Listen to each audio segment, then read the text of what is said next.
Alright, what's up guys? New video today. I am doing a ban list prediction for Master Duel. The game has gotten, honestly, a little bit stale. There haven't been any events. There's not a lot going on right now. And I think a ban list would really help that, even without having to produce anything new. There's still a lot of cards that need to be released, of course, and that will change the game significantly. But I think a ban list could be really, really cool. Just to mix some things up, take some things off the ban list, put some things on the ban list. Definitely, obviously, release some new cards. But I think that's something that could really help the game right now. Obviously, just before I even get into the ban list portion of the video and what I think should be banned or what I think should be limited, right off the bat, if a card that you own is either limited or banned or some situation like that, without a doubt, I think Konami should reimburse you for the CR for the SR or UR points that you use. So, for example, let's say Ash Blossom for whatever reason was to get banned. Without a doubt, they should give you 100% 30 URs just for that. I mean, it's completely not your fault if a card gets banned. Obviously, if it's available in the game and it's only been out for 3 months or 6 months or whenever they do decide to release a ban list, I don't think that you should actually need to suffer for purchasing cards and spending gems on cards that eventually do get hit. But enough of that. If you have any other suggestions for how they should handle the ban list, I guess just let us know in the comments section. But let me get started with the predictions. So first of all, right off the bat, this is not as much a prediction list. This is more of like what I want to happen. So if this stuff doesn't happen, it's whatever. But right off the bat, let's get started with the banned cards. Right off the bat, we have Rongo Bongo. This card needs to get banned. It's just such a broken card. It's banned in OCG. It's banned in the TCG. It just so happens that they've decided to play with a ban list that is kind of like a screenshot from 2020, but at the same time, they just have kind of forgotten certain cards when they were making this ban list, and I'm not entirely sure why. It's like it's almost like they overlook stuff, and this just seems like one of those cards. It's an incredibly broken card. It basically makes it so if you can summon this, your opponent essentially can't play the game. They can't do anything. Activate spawn traps, monsters, nothing. They literally cannot play the game. Basically, what this card does is it puts a bunch of materials underneath itself. It gains additional effects for all of them, and it locks your opponent out of playing anything. This is extremely easy to do in Phantom Knights. Phantom Knights is one of those decks that is very consistent. Even if you hand trap them once, sometimes if you hand trap them twice, it's just not enough. You have to wait until the absolute correct moment. And even if you wait until the correct moment to stop the Rongo Bongo, they still have alternative plays. Like they still have the standard fog blades set in the back row, stuff like that. So even if you manage to stop the Rongo Bongo, they have the typical standard Phantom Knight board. I don't think this would even hurt Phantom Knights that much to get rid of this. It just would get rid of a really unfair win condition. So definitely I think Rongo Bongo needs to get banned. Next up, we've got True King. This card's at 1. Again, this is one of those cards that it's almost like Konami just forgot to ban it. But yeah, this card's another one. It's just really unfair. It's broken. It basically, again, locks your opponent out of the game, and then you just follow up and win the following turn. The only deck that really uses it in this game is Virtual World. Other than them, nobody really even goes into this card, but nevertheless, it's very broken. It locks your opponent out of monster effects. You change the attributes on the field, so even if it doesn't matter what they summon, it'll be changed into that attribute, and that attribute will be negated. So basically, it's like just a lingering floodgate, and I think that's one of the more frustrating parts about this card is that it is a lingering floodgate. See, what's cool about, like, even though Master Duel has a lot of floodgates like Skill Drain and Vanity's Emptiness and stuff like that, all of those cards die to things like Raigeki and Lightning Storm and Harpy's Feather Duster. This card, if you activate Raigeki, your opponent can just chain it, and the effect of True King of All Calamities lingers for the entire turn. It's super duper annoying. Definitely should be banned. I think the game would be better without it. Obviously, it would hurt Virtual World, but I mean, listen, Virtual World has alternative plays. They have the level 6 synchro engine. They have the XYZ engine. They can go into zoos. They can do so many other things. They have level 9s. They have level 6s. They're level 3s and 6s. They have so many different things that the deck can do. I think they should focus on that stuff and not be a nuisance on the game. Next, we've got Ava. This is another card that it's kind of you can go either way. So you can either ban Ava or you can ban Cyber Angel Benton. Either one is debatable. And both are obviously very good. You could also just limit Cyber Angel Benton. both of them are just really, really frustrating to deal with because it's almost like the Drytrons just never run out of gas because they can just discard the Ava for the Herald of Perfection or the Herald of Ultimateness, and then they get to search 2 more fairies, and now they have 2 more negates, one of which is an orange light. So that's the problem with Ava. Also, if Ava's sent to the graveyard, you can just search a variety of fairies. The other card that's also annoying is, again, this Cyber Angel Benton is really, really annoying, but if you don't have the Ava to search off the Cyber Angel Benton, I guess it gets a lot weaker.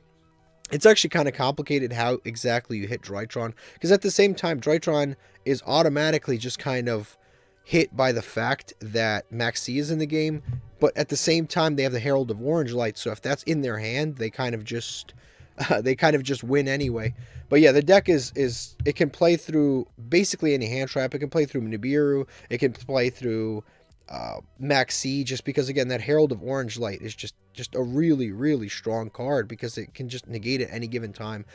So this is definitely one of the more important decks to hit. These are basically, like, this is just a degenerate card, and it's not that it's like that good, it's just more degenerate than anything. But definitely Drytron is up there. It's one of the better decks in the entire game. It definitely needs to be addressed at the very least. Next, we've got for the limited cards, we have Fractal. I think Fractal, without a doubt, should be limited. I think TCG made a huge mistake when they limited the Fire Formation Tenki. I really hate when Konami hits generic cards and not the problem cards. It's really, really frustrating. Like Fire Formation Tenki, for example, is a card that tons of Beast Warrior decks use that are not a problem. Like, nobody cares if you use Fire Formation Tenki in a Fire Fist deck. Nobody cares if you use Fire Formation Tenki in Fire Kings. Nobody cares if you use Fire Formation Tenki in a Bujinki deck. Like, nobody cares if you use Fire Formation Tenki in any of the Beast Warrior decks that are not degenerate. So why are we hitting every single Beast Warrior deck's consistency because of tri-brigade? It's just totally unfair. You got to go to the source. You got to hit the tri-brigade. And this is something that I'm going to stay consistent with just about every single search card in Yu-Gi-Oh! You don't hit the search cards, the generic search cards. You hit the cards that are the actual problem, which in this case is the Fractal. Fractal is like the combo starter. If you see Fractal, it puts Nerval in graveyard, and it's basically, it starts the entire tri-brigade combo. It's like a 1-card combo every single time that starts with Fractal. If you put Fractal to 1, it limits the consistency of the overall deck. Now they have a Fire Formation Tenki and 1 Fractal, 3 Fire Formation Tenkis and 1 Fractal. So if you ash the Fire Formation Tenki and they don't have the Fractal in hand, it basically ends their turn, or they actually have to play with some alternative plays, do the Zodiac combos, do something else other than just have a Fractal in hand and then go full combo. So you don't have to worry about, so there's definitely a lot more skill. The deck definitely is going to require a lot more skill and a lot more thought to play than just getting your Tenki ashed and then going into a full combo Fractal. So yeah, Fractal to 1 I think would be very fair to hit on the deck. Again, if you disagree, just let me know. Then we've got the Blaster. This is another card I think should be limited. So we got Tempest taken off the ban list a little while ago. It was used in the Guard Dragon engine, actually kind of aggressively, but as time sort of went on, it eventually just melted. Like, it just, they eventually, the Guard Dragon deck just took it out entirely. And I don't know if you guys have noticed, but Guard Dragons and Rockets in general are actually kind of a weak deck in Master Duel. You really don't see them at all, like almost at all in Platinum. Like, you might see them one set of like 50 duels. It's almost outrageous. Like, you see so much Eldritch and Drytron and Virtual World, and definitely a lot of tri-brigades, but you never see the dragons, the Guard Dragons, or like the Dragon Link deck anymore. It's just, it's almost like the deck is almost entirely died. I haven't seen it in such a while. I think 1 copy of Blaster wouldn't even be that big of a deal. Blaster's effect isn't really that strong at all. As a matter of fact, you make the argument that Tempest has a better effect. This effect basically just lets you target and destroy a card, which in 2013 that was like, oh, that's really, really good, target and destroy a card. But today, I mean, target and destroy a card is meaningless. It doesn't even matter. It does nothing going first, and going second, it target and destroy. So you have to discard for cost, and then you have to target, and then you have to destroy. And there's like so many ways to negate that, and so many cards can't be targeted. This is definitely one of the weaker of the Dragon Rulers. So I think definitely without a doubt this card could come back to 1. Next, we've got, for the Unlimiteds, I mean, come on. Verde Anaconda should be a 3. there's just no explanation why this card's at 1. At 1, it doesn't even matter. No one plays more than one copy of this card. That is like concrete. No one plays more than one copy of this card. Also, Dragoon is banned, and Phoenix Enforcer is not in the game. And Phoenix Enforcer is already banned in the OCG. So this might be like a ban to instant, like a release to instant ban situation, where they release the new wave of cards, but Phoenix Enforcer is already banned. We don't know what's going to happen with Phoenix Enforcer. That's its own discussion. But yeah, Phoenix, we don't know what's going to happen with either of those. This card should go to 3. It's not even that I have any particular connection to this card. It's like, this card without a doubt should be at 3. No one ever plays more than one of this anyway. Yeah, no reason to be at 1. Next we've got Super Poly. Again, another card. This is just an easy. Why is this at 2? This card at 2 is just stupid. Most of the better decks in the game aren't even weak to this. Like, this card does nothing against Drytrons. It does nothing against tri-brigades. It does nothing against the best deck. It does nothing against Eldritch. And even if you can play it against Eldritch, what are you going to do? Like, fuse away their traps and their Eldritch the Golden Lord and go into a Nether Soul, into a Draco Nether Soul? Like, what exactly is that going to do? You're going to put more of the cards that they like in graveyard into the graveyard, and they're just going to float. Like, it doesn't even do anything against their decks. The best decks in the game have... This card has no impact on the best card decks in the game. Without a doubt, should be at 3. I don't even know why it's at 2. Next, we've got Totally Awesome. Come on. I mean, seriously, Totally Awesome should be at 3.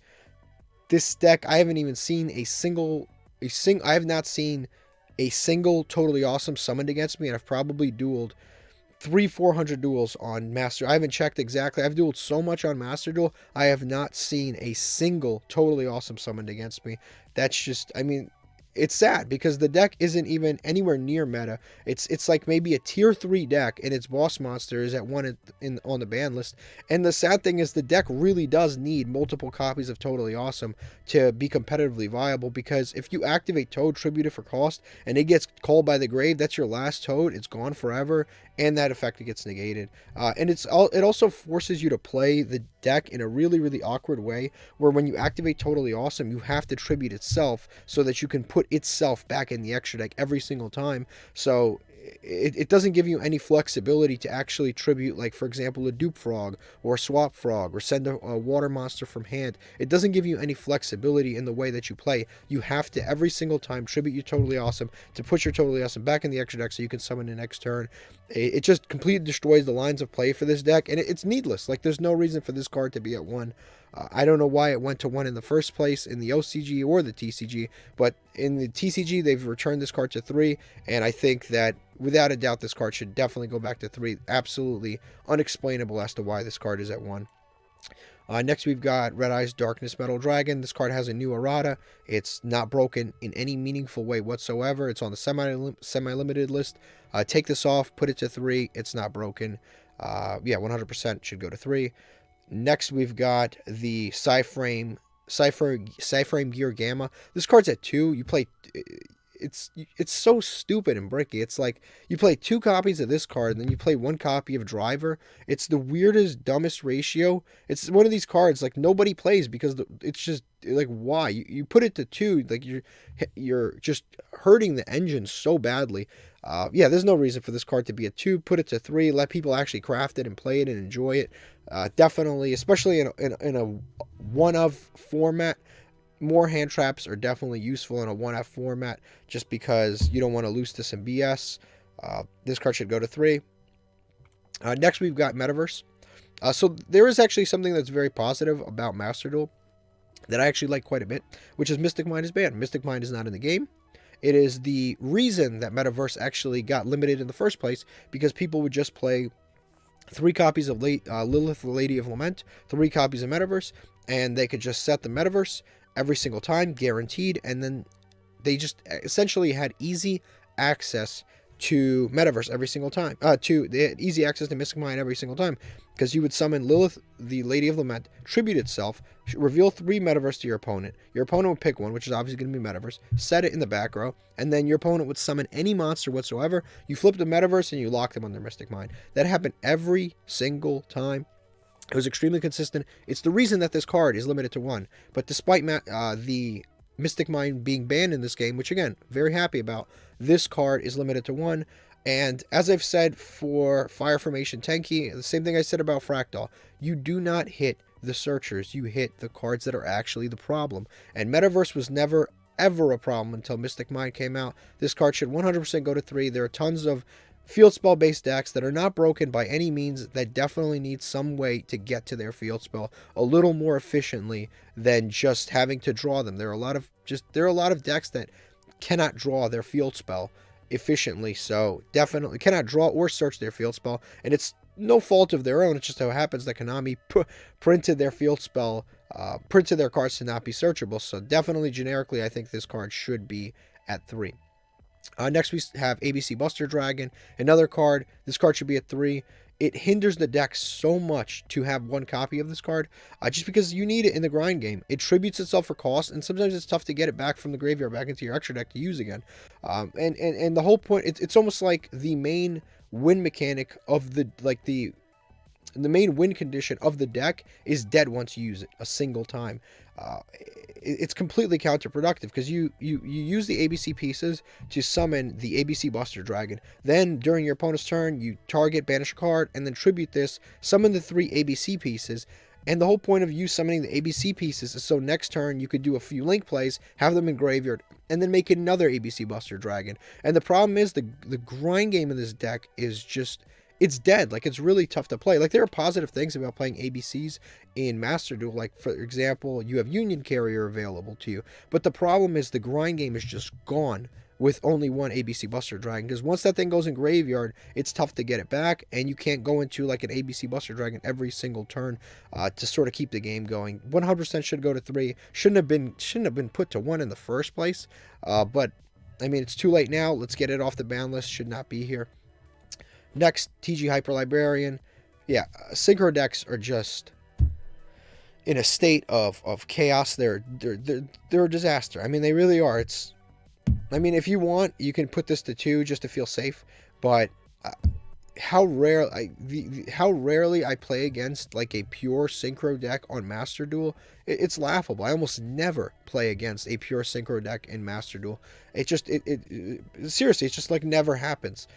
Just because there's Maxi, there's Nibiru, there's, even after they create a crazy board, there's Dark Ruler no more. There's so many different cards that just can out a full synchro board. Yeah, without a doubt, this card should be off semi-limited list, and maybe eventually to 3. Another one, Mask Change 2. Why is this card on the semi-limited list? I mean, seriously, why is this card on the semi-limited list? Like, yeah, I know it makes a Dark Claw with any dark monster, but has anyone actually played against this? And is it any worse because it's at 2 instead of 1? I don't think so. So that can go to 3. We got to clean up the ban list. Beginning of the end.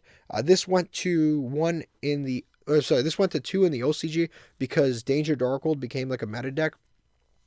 But a lot of the Danger Dark World FTK cards are already banned, so that part of it is not even a concern. Then the non-Danger Dark World, like the Danger Dark World OTK stuff, is still available, but again, nobody plays it. So why are we semi-limiting any cards that aren't seeing any meta play anyway? Might as well put this to 3, let people play with it if they want to. This card actually isn't even that great at 3. You have to have 7 dark monsters in the graveyard. You have to banish 5 of them, and then you draw 3 cards. Like, it sounds good on paper, but you have to put 7 dark monsters in the graveyard. That's like 3 dark monsters. That's a lot of dark monsters to put in graveyard. It takes a lot of setup. This card can easily brick your hands. Without a doubt, that should go to 3. Next, we've got, this is controversial. I don't know if semi-limited, maybe just a start, but yeah, set rotation I think should become semi-limited. Again, Mystic Mind is banned. A lot of the field spells that are broken are limited anyway. Dragonic Diagram is limited. They've already limited all of the really good field spells. So why are we worried about all of the field spell searchers if the field spells are already limited? On top of that, again, Mystic Mind is banned. A lot of the field spells are already limited. What exactly are we concerned about with the set rotation being put to 2 or to 1? Like, even to be safe, we can put set rotation to 1. I don't see an issue with it. You're not going to flip out a broken field spell. Limited to 1 is a fair place to put that. And 2 last picks, sort of controversial, but I think we should put Yatagarasu to 3 and Time Seal to 3. Both of these cards If you've actually played any modern Yu-Gi-Oh whatsoever, you will realize that these cards are absolutely terrible. They're not good. Yatagarasu is a going second card that locks your opponent out of drawing during the standby phase. So that locks them out of their draw phase after it successfully attacks. This Yatagarasu was good for maybe one format, and then it was banned immediately, and it would have only been good in that particular format, and basically never since. Because it's just very tough to set up. The whole thing is you had a Chaos Emperor Dragon, a Sangan. It was a very specific process you had to set up to make this Yatagarasu lock even usable in any way. Without a doubt, this card can go to 3. It wouldn't have an impact on the meta whatsoever. Nobody would be using this card. It would give people in rookie tier a new card to play with, some goofy nonsense that they can have fun with. Give them a Yatagarasu, let them have some fun. Same thing with Time Seal. This is another card that's just absolutely terrible. Even under the most perfect conditions, if you go first and you activate Time Seal, you make your opponent miss the 4th draw phase of the turn. So what did that really accomplish? Because you went first, that's draw phase number 1. Then your opponent goes. They draw. You can't activate anything until their turn starts, and their turn starts where they draw. Once they draw, then you can activate. So then you activate this. So they miss the draw phase of the 4th turn of the duel. By then, it's too late. What does it matter? You went -1. They miss a draw phase way, way later, and they probably have already OTK'd you. You can bring both these cards to 3, and it wouldn't have any meta impact whatsoever. So that is everything that I think that should be limited, unlimited. If you have any thoughts of your own, let me know. And thank you for watching as always.